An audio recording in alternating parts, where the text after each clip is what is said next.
بسم اللہ الرحمن الرحیم۔ اسلامک ٹیچر ہندی کے پیارے دوستو، السلام علیکم۔ سیرت النبی کے پارٹ 3 میں خوش آمدید۔ آج کا ہمارا موضوع ہے حضرت بی بی آمنہ کی وفات، حضور صلی اللہ علیہ وسلم ابو طالب کے پاس، آپ کی دعا سے بارش اور ملک شام کا سفر۔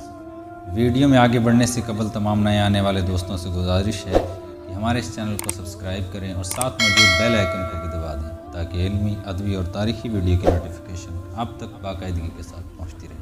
حضور اقدس صلی اللہ علیہ وسلم کی عمر جب 6 برس کی ہوئی تو آپ کی والدہ ماجدہ آپ کو ساتھ لے کر مدینہ منورہ، آپ کے دادا کے ننھال بنو عدی بن نجار میں رشتہ داروں کی ملاقات یا اپنے شوہر کی قبر کی زیارت کے لیے تشریف لے گئیں۔ حضور اقدس صلی اللہ علیہ وسلم کے والد ماجد کی باندی ایمن بھی اس سفر میں آپ کے ساتھ تھیں۔ وہاں سے واپسی پر ابوا نامی گاؤں میں حضرت بی بی آمنہ کی وفات ہو گئی۔ وہ وہیں مدفون ہوئی۔ والد ماجد کا سایہ تو ولادت سے پہلے ہی اٹھ چکا تھا اور اب والدہ ماجدہ کی آغوش شفقت کا خاتمہ بھی ہو گیا، لیکن حضرت بی بی آمنہ کا یہ در یتیم جس آغوش رحمت میں پرورش پا کر پروان چڑھنے والا ہے، وہ ان سب ظاہری اسباب و تربیت سے بے نیاز ہے۔ حضرت بی بی آمنہ کی وفات کے بعد حضرت ایمن آپ کو مکہ مکرمہ لائی اور آپ کے دادا عبد المطلب کے سپرد کر دیا۔ دادا نے آپ کو اپنی آغوش و تربیت میں انتہائی شفقت اور محبت کے ساتھ پرورش کیا۔ حضرت ایمن آپ کی خدمت کرتی رہی۔ جب آپ کی عمر 8 برس کی ہوئی تو آپ کے دادا عبد المطلب کا بھی انتقال ہو گیا۔ عبد المطلب کی وفات کے بعد آپ کے چچا ابو طالب نے آپ کو اپنی آغوش و تربیت میں لے لیا۔ حضور صلی اللہ علیہ وسلم کی نیک خصلتوں اور دل لبھا دینے والی بچپن کی پیاری پیاری اداؤں نے ابو طالب کو آپ کا ایسا گرویدہ بنا دیا تھا کہ مکان کے اندر اور باہر ہر وقت آپ کو اپنے ساتھ ہی رکھتے تھے، ساتھ کھانا کھلاتے اور اپنے پاس ہی آپ کا بستر بچھاتے تھے۔ ایک لمحہ کے لیے بھی کبھی بھی اپنی نظروں سے اوجھل نہیں ہونے دیتے تھے۔ ابو طالب کا بیان ہے، میں نے کبھی بھی نہیں دیکھا کہ حضور صلی اللہ تعالیٰ علیہ وسلم کسی بھی وقت کوئی جھوٹ بولے ہوں یا کسی کو دھوکہ دیا ہو یا کسی کو کوئی ایذا پہنچائی ہو یا بےہدہ اور اوباش لڑکوں کے ساتھ کھیلنے گئے ہوں۔ کبھی کوئی خلاف تہذیب بات نہیں کی۔ ہمیشہ انتہائی خوش و اخلاق، نیک اتوار، نرم گفتار، بلند کردار اور اعلیٰ درجے کے پارسا اور پرہیزگار ہیں۔ ایک مرتبہ ملک عرب میں انتہائی خوفناک قحط پڑ گیا۔ اہل مکہ نے بتوں سے فریاد کرنے کا ارادہ کیا، مگر ایک حسین و جمیل بوڑھے نے مکہ والوں سے کہا کہ اے اہل مکہ، ہمارے اندر ابو طالب موجود ہے، جو بانی کعبہ حضرت ابراہیم خلیل اللہ علیہ السلام کی نسل سے ہیں اور کعبہ کے متولی اور سجادہ نشین بھی ہیں۔ ہمیں ان کے پاس چل کر دعا کی درخواست کرنی چاہیے۔ چنانچہ سرداران عرب ابو طالب کی خدمت میں حاضر ہوئے اور فریاد کرنے لگے، اے ابو طالب، قحط آ گیا ہے اور سارے عرب کو جھلسا کر رکھ دیا ہے۔ جانور گھاس پانی کے لیے ترس گئے ہیں اور انسان دانہ پانی نہ ملنے کی وجہ سے تڑپ تڑپ کر دم توڑ رہے ہیں۔ قافلوں کی آمد و رفت بند ہو چکی ہے، ہر طرف بربادی اور ویرانی کا دور دورہ ہے۔ آپ بارش کے لیے دعا کیجیے۔ اہل عرب کی فریاد سن کر ابو طالب کا دل بھر آیا۔ حضور صلی اللہ علیہ وسلم کو اپنے ساتھ لے کر حرم کعبہ پہنچ گئے۔ حضور صلی اللہ علیہ وسلم کو دیوار کعبہ سے ٹیک لگا کر بٹھا دیا اور دعا مانگنے میں مشغول ہو گئے۔ درمیان دعا حضور صلی اللہ علیہ وسلم نے اپنی انگشت مبارک آسمان کی طرف اٹھا دی۔ ایک دم چاروں طرف سے بدلیاں نمودار ہوئیں، فوراً باران رحمت برسا کہ عرب کی زمین سیراب ہو گئی۔ جنگلوں اور میدانوں ہر طرف پانی نظر آنے لگا۔ چٹیل میدانوں کی زمین سرسبز و شاداب ہو گئی، قحط دفع ہو گیا اور کال ٹل گیا اور سارا عرب خوشحال اور نہال ہو گیا۔ جب حضور صلی اللہ علیہ وسلم کی عمر شریف 12 برس ہو گئی، اس وقت ابو طالب نے تجارت کی غرض سے ملک شام کا سفر کیا۔ ابو طالب چونکہ حضور صلی اللہ علیہ وسلم سے بہت ہی الہانہ محبت تھی، اس لیے وہ اس سفر میں آپ کو اپنے ساتھ لے گئے۔ حضور اقدس صلی اللہ علیہ وسلم نے اعلان نبوت سے قبل ہی 3 بار تجارتی سفر فرمایا ہے۔ 2 مرتبہ ملک شام گئے اور 1 بار یمن تشریف لے گئے۔ یہ ملک شام کا پہلا سفر ہے اس سفر کے دوران بصرہ میں بحیرہ راہب عیسائی سادھو کے پاس آپ کا قیام ہوا۔ اس نے تورات اور انجیل میں بیان کی ہوئی نبی آخر الزماں کی نشانیوں سے آپ کو دیکھتے ہی پہچان لیا، اور بہت ہی عقیدت اور احترام کے ساتھ اس نے آپ کے قافلے والوں کی دعوت کی اور ابو طالب سے کہا، یہ سارے جہاں کے سردار اور رب العالمین کے رسول ہیں جن کو خدا نے رحمت للعالمین بنا کر بھیجا ہے۔ میں نے دیکھا ہے کہ شجر و حجر ان کو سجدہ کرتے ہیں اور ابر ان پر سایہ کرتا ہے، اور ان کے دونوں شانوں کے درمیان مہر نبوت ہے۔ اس لیے اور ان کے حق میں یہی بہتر ہوگا کہ اب تم ان کو لے کر آگے نہ جاؤ، اپنا مال تجارت یہیں فروخت کر کے بہت جلد مکہ چلے جاؤ، کیونکہ ملک شام میں یہودی لوگ ان کے بہت بڑے دشمن ہیں، وہاں پہنچتے ہی وہ ان کو شہید کر ڈالیں گے۔ بحیرہ راہب کے کہنے سے ابو طالب کو خطرہ محسوس ہونے لگا، چنانچہ انہوں نے وہیں اپنا تجارتی مال فروخت کیا اور بہت جلد حضور صلی اللہ علیہ وسلم کو اپنے ساتھ لے کر مکہ مکرمہ واپس آ گئے۔ بحیرہ راہب نے چلتے وقت انتہائی عقیدت کے ساتھ آپ کو سفر کا کچھ توشہ بھی دیا تھا۔ جب آپ کی عمر شریف تقریباً 25 سال ہوئی تو آپ کی امانت و صداقت کا چرچا دور دور تک پہنچ چکا تھا۔ حضرت ختیجہ رضی اللہ تعالی عنہ مکہ کی ایک بہت ہی مالدار عورت تھیں۔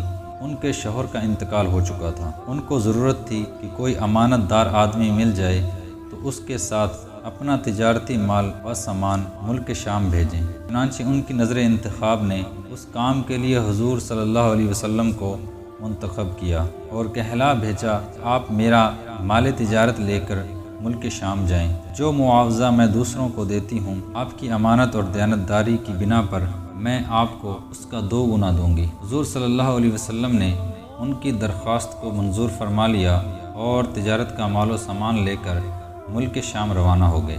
اس سفر میں حضرت ختیجہ رضی اللہ تعالی عنہ نے ایک معتمد غلام میسرہ کو بھی آپ کے ساتھ روانہ کر دیا۔ وہ آپ کی خدمت کرتا۔ جب آپ ملک شام کے مشہور شہر بصرہ کے بازار میں پہنچے تو وہاں نستورہ راہب کی خانقاہ کے قریب ہی ٹھہرے۔ نستورہ میسرہ کو بہت ہی پہلے سے جانتا پہچانتا تھا۔ حضور صلی اللہ علیہ وسلم کی صورت دیکھتے ہی نستورہ راہب میسرہ کے پاس آیا اور دریافت کیا، اے میسرہ، یہ کون شخص ہے جو اس درخت کے نیچے اتر پڑے ہیں؟ میسرہ نے جواب دیا کہ یہ مکہ کے رہنے والے ہیں اور خاندان بنو ہاشم کے چشم و چراغ ہیں، ان کا نام نامی محمد اور لقب امین ہے۔ نستورہ نے کہا کہ سوائے نبی کے اس درخت کے نیچے آج تک کبھی کوئی نہیں اترا، اس لیے مجھے یقین کامل ہے کہ نبی آخر الزماں یہی ہیں، کیونکہ آخری نبی کی تمام نشانیاں جو میں نے تورات اور انجیل میں پڑھی ہیں وہ سب میں ان میں دیکھ رہا ہوں۔ کاش میں اس وقت تک زندہ رہتا جب یہ اپنی نبوت کا اعلان کریں گے تو میں ان کی بھرپور مدد کرتا اور پوری جی جان نثاری کے ساتھ ان کی خدمت گزاری میں اپنی تمام عمر گزار دیتا۔ اے میسرہ، میں تم کو نصیحت اور وصیت کرتا ہوں، خبردار ایک لمحہ کے لیے بھی تم ان سے جدا نہ ہونا اور انتہائی خلوص و عقیدت کے ساتھ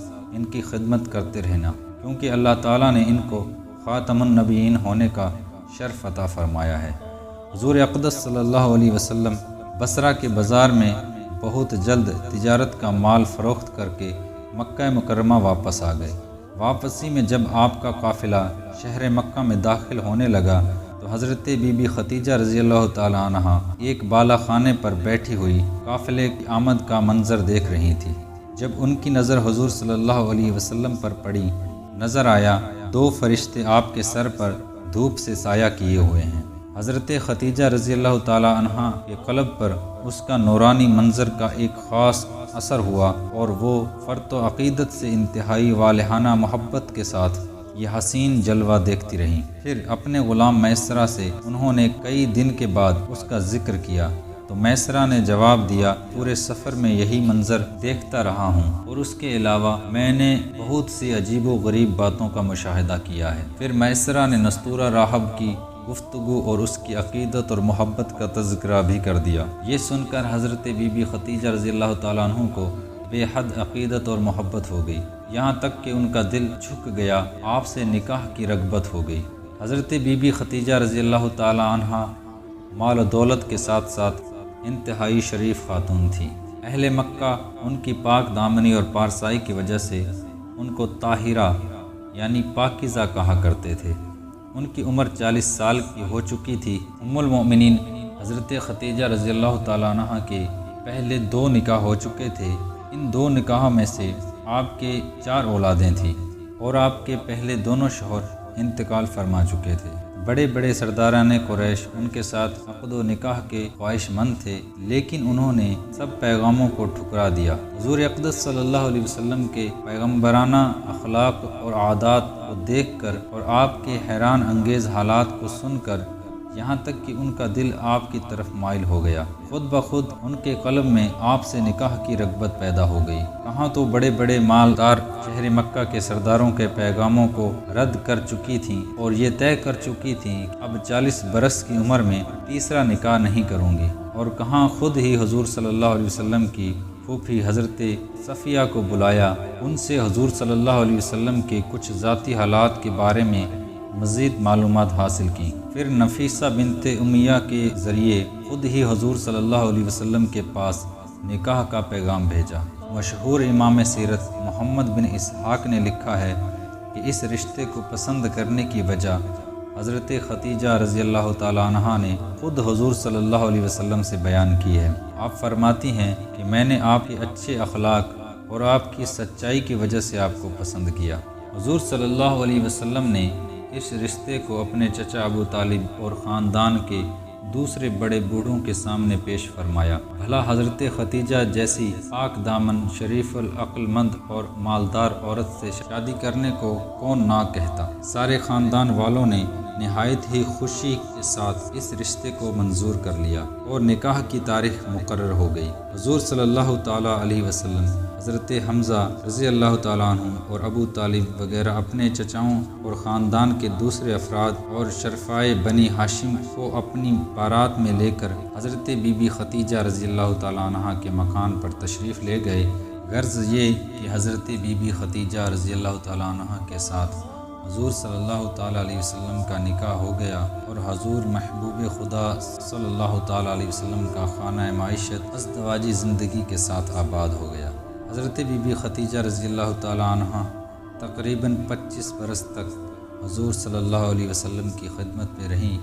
ان کی زندگی میں حضور صلی اللہ علیہ وسلم نے کوئی دوسرا نکاح نہیں فرمایا۔ حضور صلی اللہ علیہ وسلم کے ایک فرزند حضرت ابراہیم کے سوا تمام اولاد ام المؤمنین حضرت ختیجہ رضی اللہ تعالیٰ عنہ کے بطن سے پیدا ہوئیں، جن کا تفصیلی بیان آگے آئے گا۔ حضرت بی بی ختیجہ رضی اللہ تعالیٰ عنہ نے اپنی ساری دولت حضور صلی اللہ علیہ وسلم کے قدموں پر قربان کر دی اور اپنی تمام عمر حضور صلی اللہ علیہ وسلم کی غمگساری خدمت گزاری میں نثار کر دی، جن کی تفصیل آئندہ ویڈیوز میں آئے گی۔ آپ کی راست بازی اور امانت و دیانت کی بدولت خداوند عالم نے آپ کو اس قدر مقبول خلائق بنا دیا اور بے مثال دانائی کا ایسا عظیم جوہر عطا فرما دیا کہ کم عمری میں ہی آپ نے عرب کے بڑے بڑے سرداروں کے جھگڑوں کا ایسا لاجواب فیصلہ فرما دیا۔ بڑے بڑے دانشوروں اور سرداروں نے اس فیصلے کی عظمت کے آگے سر جھکا دیا اور سب نے بالاتفاق آپ کو اپنا حاکم اور سردار عظیم تسلیم کر لیا۔ چنانچہ اس قسم کا ایک واقعہ تعمیر کعبہ کے وقت پیش آیا، جس کی تفصیل یہ ہے کہ جب آپ کی عمر 35 برس ہوئی تو زوردار بارش سے حرم کعبہ میں ایسا عظیم سیلاب آیا کہ کعبہ کی عمارت بالکل ہی منہدم ہو گئی۔ حضرت ابراہیم و حضرت اسماعیل علیہ السلام کا بنایا ہوا کعبہ بہت پرانا ہو چکا تھا۔ عمالقہ اور قبیلہ جرہم اور عزا وغیرہ کے اپنے اپنے وقتوں میں اس کعبہ کی تعمیر و مرمت کرتے رہے، مگر چونکہ عمارت نشیب میں تھی اس لیے پہاڑوں سے برساتی پانی کے بہاؤ کا زوردار دھارا وادی مکہ میں ہو کر گزرتا تھا اور اکثر حرم کعبہ میں سیلاب آ جاتا تھا۔ کعبہ کی حفاظت کے لیے بالائی حصے میں قریش نے کئی بند بھی بنوائے تھے، مگر وہ بند بار بار ٹوٹ جاتے تھے۔ اس لیے قریش نے یہ طے کر لیا کہ عمارت کو ڈھا کر پھر سے کعبہ کی ایک مضبوط عمارت بنائی جائے جس کا دروازہ بلند ہو اور چھت بھی ہو۔ چنانچہ قریش نے مل کر جب تعمیر کا کام شروع کر دیا اس تعمیر میں حضور صلی اللہ علیہ وسلم بھی شریک ہوئے اور سرداران قریش دوش بدوش پتھر اٹھا کر لاتے رہے۔ مختلف قبیلوں نے تعمیر کے لیے مختلف حصے آپس میں تقسیم کر لیے۔ جب عمارت حجر اسود تک پہنچ گئی تو قبائل میں سخت جھگڑا کھڑا ہو گیا۔ ہر قبیلہ یہی چاہتا تھا کہ ہم ہی حجر اسود کو اٹھا کر دیوار کعبہ میں نصب کریں تاکہ ہمارے قبیلے کے لیے یہ فخر اور اعجاز کا باعث بن جائے۔ اسی کشمکش میں 4 دن گزر گئے، یہاں تک نوبت پہنچ گئی کہ تلواریں نکل آئیں۔ 2 قبیلوں نے اس پر جان کی بازی لگا دی اور زمانہ جاہلیت کے دستور کے مطابق اپنی قسموں کو مضبوط کرنے کے لیے ایک پیالے میں خون بھر کر اپنی انگلیاں اس میں ڈبو کر چاٹ لیں۔ 5ویں دن حرم کعبہ میں تمام قبائل عرب جمع ہو گئے اور اس جھگڑے کو طے کرنے کے لیے ایک بڑے بوڑھے شخص نے یہ تجویز پیش کی کہ کل جو شخص صبح سویرے سب سے پہلے حرم کعبہ میں داخل ہو اس کو پنچ مان لیا جائے، وہ جو فیصلہ کرے سب اس کو تسلیم کر لیں۔ چنانچہ سب نے یہ بات مان لی۔ خدا کی شان کہ صبح جو شخص حرم کعبہ میں داخل ہوا وہ حضور رحمت للعالمین صلی اللہ علیہ وسلم ہی تھے۔ آپ کو دیکھتے ہی سب پکار اٹھے کہ واللہ یہ امین ہے، لہٰذا ہم سب ان کے فیصلے پر راضی ہیں۔ آپ نے اس جھگڑے کا اس طرح تصفیہ فرمایا۔ پہلے آپ نے یہ حکم دیا کہ جس قبیلے کے لوگ حجر اسود کو اس مقام پر رکھنے کی مدعی ہیں ان کا ایک سردار چن لیا جائے۔ چنانچہ ہر قبیلے والوں نے اپنا سردار چن لیا۔ پھر حضور صلی اللہ علیہ وسلم نے اپنی چادر مبارک کو بچھا دیا، حجر اسود کو اس پر رکھ دیا اور سرداروں کو حکم دیا کہ سب لوگ اس چادر کو تھام کر مقدس پتھر کو اٹھائیں۔